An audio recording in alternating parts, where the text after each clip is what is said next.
BBC تግርኛ ዜናን እዋናዊ ሓበሬታን ሒዙ ሕጂ ይጅምራሎ። ዝኸበርኩም ሰማዕትና ንፈነውና ክትከታተሉ ብኽብሪ ንዕድመኩም።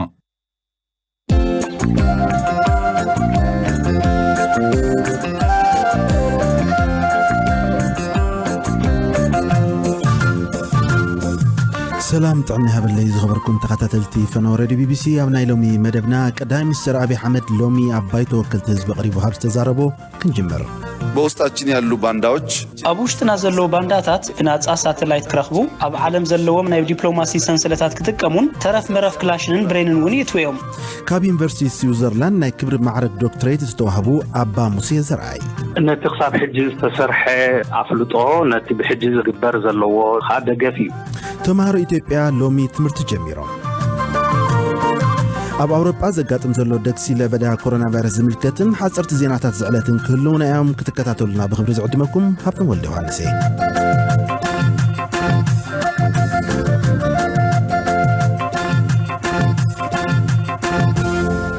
ቀዳማይ ሚኒስትር ኢትዮጵያ አብይ አሕመድ ኣብ ትግራይ ዘሎ ሓይሊ ዘሎ ጉዳይ ብሕጊ ጥራይን ይኽምለስ ኢሉ እቲ ቀዳማይ ሚኒስትር ሎሚ ኣብ ባይቶ ወከልቲ ህዝቢ ቀሪቡ ኣብ ኣባላት ባይቶ ንዝቐረበሉ ሕቶታት ኣብ ዝመለሰሉ እዩ ነዚ ዝበለ ላይን ጽጋብ ኣዳልያቶላ ኣብ ጉዳይ ቁጠባ ኢትዮጵያ ብሰፊሑ ዝተዛረበ ቀዳማይ ሚኒስትር አብይ አሕመድ ሓፈሻዊ ኩነታት ቁጠባ ሃገር ኣዝዩ ተስፋ ዝህብ ኢሉ ካብ ወርሒ ሓምለ ክሳብ መስከረም ኣብ ዘለው 3 ኣዋርሕ ካብ ናይ ወፃኢ ንግዲ 832 ሚልዮን ዶላር ኣታዊ ከም ዝተረኸበን እዚ ምስ ናይ ዓሚ ተመሳሳሊ እዋን እንትነጻጸር ናይ 15 ሚእታዊት ዕቤት ኣለዎ ኢሉ ምስሓብ መንግስቲ ፌደራልን ክልል ትግራይን ሎሚ በተደጋጋሚ ካብ ኣባላት ባይቶ ንቀዳማይ ሚኒስትር አብይ አሕመድ ካብ ዝቐረቡ ሕቶታት እዮም ገለ ኣባላት ባይቶ ኣብ ሕቶኦም ንመንግስቲ ክልል ትግራይ ብኢደውነኑ ይኸይዳሉ ክብሉ ተሰሚዖም ነዚ ምላሽ ዝሃበ ቀዳማይ ሚኒስትር አብይ ድማ የትግራይ ህዝብ በከፍተኛ ችግር ህዝቢ ትግራይ ኣብ ልዑል ጸገምን ልዑል ድኽነትን ዘሎ ህዝቢ እዩ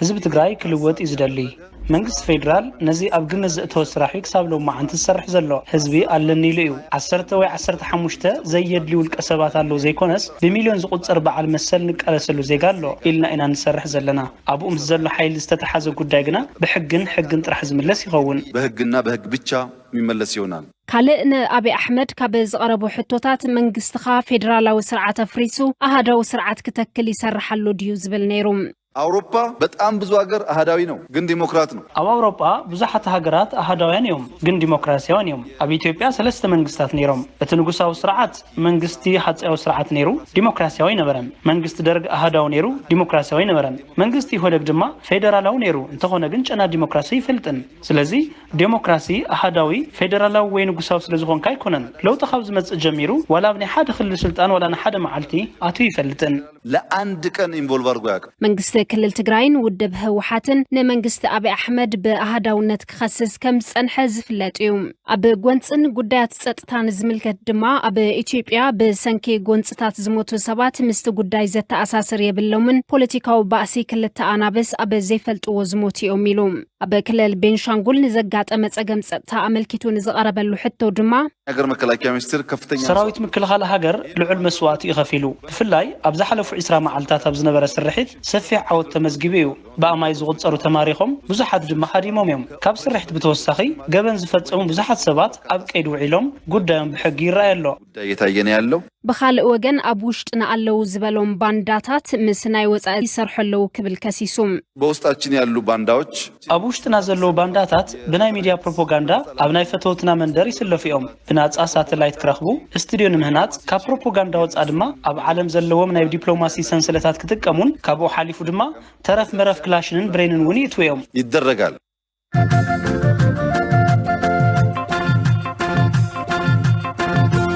ዩኒቨርሲቲ ሉዛን ስዊዘርላንድ ንኤርትራዊ ካህና አባ ሙሴ ዘርአይ ንዝሓለፈ 25 ዓመታት ንስደተኛታት ንምሕጋዝ ብዝገበሮ ጻዕርን ሓልዮትን ናይ ክብሪ ዶክትሬት ማዕረግ ሂብዎም ኣሎ አባ ሙሴ ዘርአይ ምስ ቢቢሲ ካብ ዝገበሮ ቃለ ምሕተት እዚ ስዕብ ኢሎምና ንመሰል ደቂ ሰባት ይኹን ብፍላይ ከዓ ንስደተኛታት ሓተት ዕቑባ ካብ ሃገርና ካብ ኤርትራ ይኹን ካብ ኢትዮጵያ ይኹን ካብ ካልእ ቀርኒ ኣፍሪቃ ዝመፁ በቲ ዓቕመይ ክሓባበር ክሕግዝ መሰሎም ክሕሎ ግቦኦም ክረኽቡ ብፍላይ ኣብቲ ሜዲተራንያን ኣብ ባሕሪ ኣብ ኣስጋኢ ኩነታት ዝርከብሉ ዝነበሩ ግዜ እውን ህይወቶም ኣብ ምድሓን ዝዋሳእ ስለ ዝፀናሕኩ ነቲ ብቲዮሪ ንመሃሮ ኣብ ዩኒቨርሲቲ ኣብቲ ትምህርቲ መለኮት ክንመሃር ከለና እቲ ክብሪ ወዲ ሰብ እቲ መሰል ወዲ ሰብ እቲ እግዚኣብሔር ዝሃበና ክብሪ ክዕቀብ ማንም ሰብ ማንም ስልጣን ክገፍሶን ክረግፆን ከም ዘይብሉ ንመሃሮ ብተግባር ኣብቲ ግብሪ ከዓኒ ተግባራዊ ክኸውን በታኒሽ ዓቕመይ ክፅዕር ስለ ዝፀናሕኩ ነዚ ኣብዚ ዝሓለፈ 25 ዓመታት ኣብዚ ሰብኣዊ ምጥባቕ ዝሰራሕኹምሉ እዋን ዝያዳ ሓጎስ ዝፈጥረለይ እዚኣ ትብልዋ እንታይ ትኸውን? እቲ ንዓይ ሓጎስ ፈጥረለይ ኣብ ዝተፈላለዩ ዓድታት ኣብ ዝገሽ ኩሉ እቶም ኣብ ባሕሪ ኮይኖም ዝደወሉለይ ረድኤት ደሊና ዝበሉ ብኣካል ክረኽቦም ከለኹ ብሂወት ክረኽቦም ከለኹ እሱ ንዓይ ኣዝዩ ሓጎስ ፈጥረለይ ንምንታይ ብሂወት ድሒኖም ሂወቶም ክመርሑ ሓዳሮም ገይሮም ትምህርቶም ዝመሃሩ ወይ ስርሖም ሒዞም ተመሓዲሮም ክሪኦም ከለኹ ንዓይ ሓጎስ ዝስማዓኒ ንሱ እዩ እቲ ዕላማይ ናይ ህይወተይ እውን እቲ ንብጻይካ ነፍስኻ ጌርካ ኣፍቅር ዝብል ኣብ ተግባር ንኸውዕሎ ከም ሰብ ከም ካህን ዝሓስኩ ዕላማ ስለ ዝኾነ ብኣካል ክሪኦም ከለኹ ንዓይ ንሱ ደስ ዘብለኒ እዚ ሓፈሻዊ ዝሕጂ ተዋሂብኩም ደሎ ናይ ዶክተሬት ማዕረግ ወይ ኣፍልጦ ኣብ ናይ መጻኢ ናይ ሰብኣዊ መሰላት ኣብ ምጥባቕ እንታይ ድርኺት ክፈጥረልኩም እዩ ኣባ ሙሴ? ነቲ ክሳብ ሕጂ ዝተሰርሐ ኣፍልጦ ነቲ ብሕጂ ክግበር ዘለዎ ክፀዓር ዘለዎ ከዓ ደገፍ እዩ ማለት ብዙሕ ለውጢ ክገብረለይ ኢለ ዝፅበዮ ኮይኑ ዘይኮነስ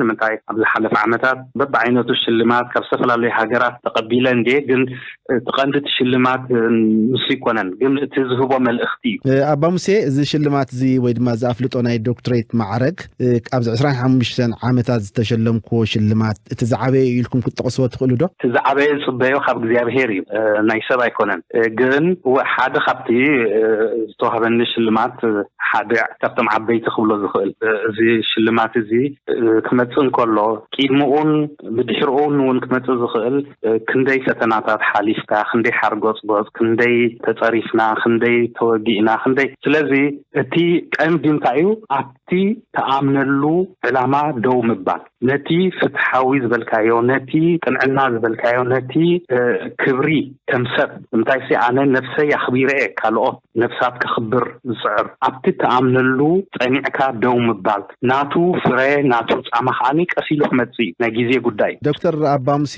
ዘርኣይ ደጊመ የቀኒለይ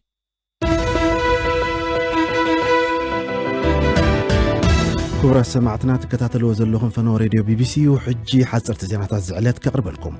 ሱዳን ኣብ ጉዳይ ክስታት ፕሬዝደንት ሃገር ነበር ዑመር አልበሽር ምስ ዓለም ለኻዊ ገበናት ቤት ፍርዲ ክትተሓበር ምዃና ገሊጻ። ፕሬዝደንት ሱዳን ነበር ዑመር አልበሽር ብገበናት ምጥፋእ ዘርኢ ኣንጻር ሰብኣውነት ተኸሲሱ ይርከብ። ብኣኽበርቲ ሕጊ ናይታ ኣብ ከተማ ሄግ ሆላንድ ዝርከብ ቤት ፍርዲ ዝተመስርሐ ጉጅለ ልኡኽ ነቲ ኣብ መጀመርታ 2000 ኣብ ዳርፉር ዝተወልዐ ህይወት ሸሓት ሰባት ዝቐፀፈ ጎንፂ ንምርማር ሱዳን ኣትዩ ከም ዘሎ ይፍለጥ። ኣብ ቻይና ሓደ ሰራሕተኛ መካነ እንስሳ ሻንጋይ ኣብ ቅድሚ በጻሕቲ ብድቢ ተቐቲሉ። ኣብ ማሕበራዊ መራኸቢታት ብሰፊሑ ዝተዘርግሐ ቪድዮ ከም ዘርእዮ እቲ ሓደጋ ኣብ ዝሓለፈ ቀዳም ካብ ዘጋጠመሉ እዋን እቶም ድቢ ክሪኡ ብኣውቶቡስ ዝመፁ በጻሕቲ ክውጭጩ ይስምዑ። ሰብ መዚ ናይቲ መካነ እንስሳ ንስድራ ቤት እቲ ግዳይ ይቕሬታ ሓቲቶም ኣለዉ። ፖሊስ ኡጋንዳ ስኑዕ ውፅኢት ኮሮና ቫይረስ ንዘቕረቡ 25 ወጻእተኛታት ተጓዓዝቲ ከም ዝኣስር ኣፍሊጡ። እቶም ተጓዓዝቲ ብፖሊስ ኣቪዬሽን ኣብ ማዕርፎ ነፈርቲ እንተበ ኣብ ቀይዲ ከም ዝኣተዉ ዝገለጸት ወሃቢት ቃል ሲቪል ኣቪዬሽን ኡጋንዳ ቪያና ሎግያ ብምትላል ስኑዕ መረዳእታ ብምቕራብን ከም ዝኽሰሱ ኣፍሊጣ ኣላ።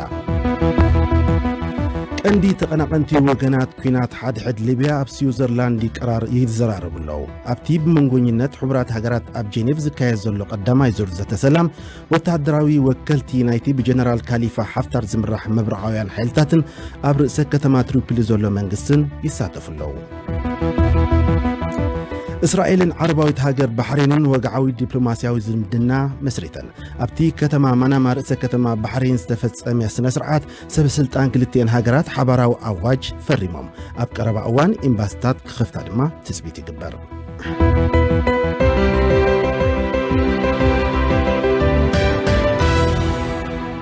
ኣብ ኢትዮጵያ ብሰንኪ ለበዳ ኮሮና ቫይረስ ንልዕሊ 7 ኣዋርሕ ተቋሪጹ ጽንሐ ትምህርቲ ኣብ ገለ ከባቢታት ብኸፊል ክኽፈት ጀሚሩ ኣሎ። ኣብ ክልል ኣምሓራ ተምሃሮ 12 ክፍልን ትምህርቲ ከም ዝጀመሩ ሓላፊ ቢሮ ትምህርቲ ትክልል ዶክተር ይልቃል ከፋለ ንቢቢሲ ሓቢሩ። እንግዲህ ቀደም ብሎ እያንዳንዱ ትምህርት ቤት ኣቀድም ኣቢሉ ነፍሲ ወከፍ ኣብያተ ትምህርቲ ንኮሮና ቫይረስ ከም ቀንዲ ወሲደን ኩሉ ዓይነት ምድላዋት ክገብራ ተሓቢርወን እዩ። እተን ኣብያተ ትምህርቲ ድማ ቅድመ ምድላዋት ክገብራ ጸኒሐን እየን። ንኮሮና ቫይረስ ብኸመይ ክንከላኸሎ ከም ንኽእል ፍሉጥ እዩ።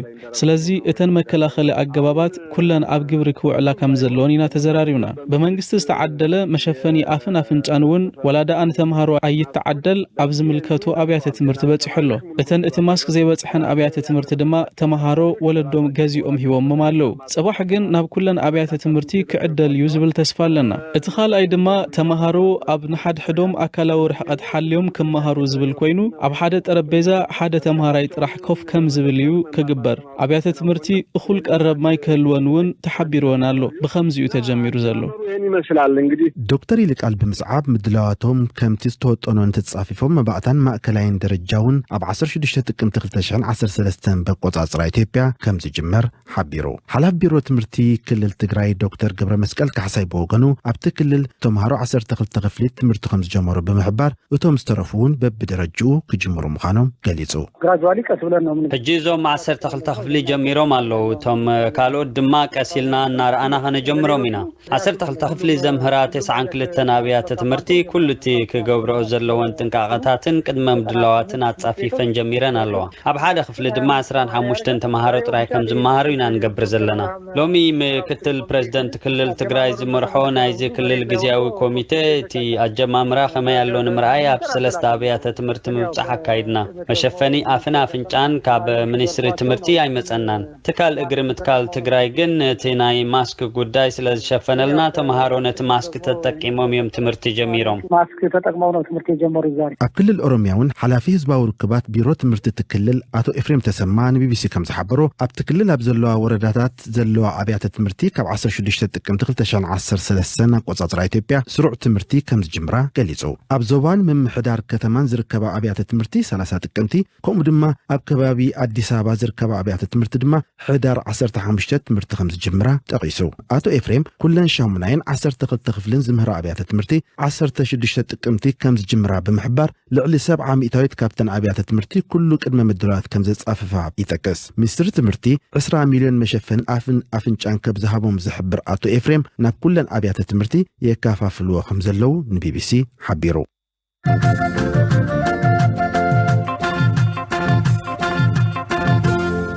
ኣብ መብዛሕትአን ሃገራት ኣውሮጳ ደክሲ ለበዳ ኮሮና ቫይረስ የጋጥም ስለ ዘሎ ሃገራት ነቲ ለበዳ ንምቁጻር ሓደሽቲ ሕግታት ኣብ ምትእትታው ይርከባ። ኤርትራዊ ነባሪ ከተማ ማንቸስተር ዓባይ ብሪጣንያ ኣቶ ተኽለ ዮሃንስ ተወልደ ብርሃን ወይ ጎርደን ከምኡውን ኤርትራዊ ነባሪ ከተማ ሚላኖ ዓድ ጣልያን ኣቶ ደስበለ መሓሪ ኩነታት እተን ዝነብሩለን ዘለዉ ከተማታት ከመይ ከም ዘሎ ንቢቢሲ ኣካፊሎም ኣለዉ።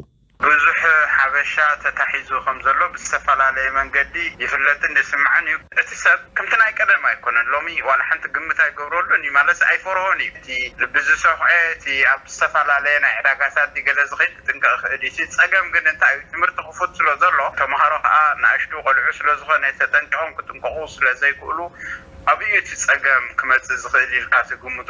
ብወገናይ ክብሎ ዝኽእል ጥንቃቐ ኣገዳስነት ኣለዎ። ኣብ ልዕሊ እቲ ጥንቃቐ ከዓ ዝወሃብ ኣስተምህሮ ምክትታል ጽቡቅ ካብቲ ዝሓለፈ ናይ ወርሒ መጋቢትን ማዝያን ዘሎ ፍልሊ ኣብዚ እዋን እዚ እቲ ቁፅሪ ብፍላይ ቁፅሪ ዝልከፉ ሰባት እንዳበዝሐ ከይድ ኣሎ። መዓልቲ መዓልቲ ከዓ እንዳዛየደ እዩ ዝኸይድ ዘሎ።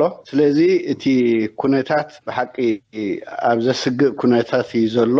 ህዝብና ኣብዚ ናይ ኮሮና ቫይረስ ዘለዎ ኣረዳድኣ ቁሩብ ዘይምግዳስ ዝረአ መስል ምትእኻባት ክልክል ክነሱ ሕጂ ኣብ ቤተክርስትያን መዓት ሰብ ክተኣኻኸብ ትርእዮ ኣብ ኮሚታት ቁሩብ ዘይምጥንቃቕ ይረኣየካ እዩ። ዝሓመመ ወይ ከዓ ዝተጎድአ ሰብ ሰማዕና የለን ክሳብ ሕጂ። كبرات تخطاتلتي فنو راديو بي بي سي نلوم زدالنا مدبات نزي مسل نيرو توسخ اوانا وزعباتات نمركاب امربب حبريتانا www.bbc.com/تقرنيا كمونا من فيسبوك ادراشانا BBC News تقرنيا تكتاتلو بمزخر مسوا هاديث مدبات لاين صداب كيلا تكنيك مبارك عبد الله مسخم زمسخو هبتن وليو هانسي صباح بتمساسل ساعات بستفلت حستوخن الرخبينا سسلنا يو اباهم عسل سلام صفون الليتي تحن حدرو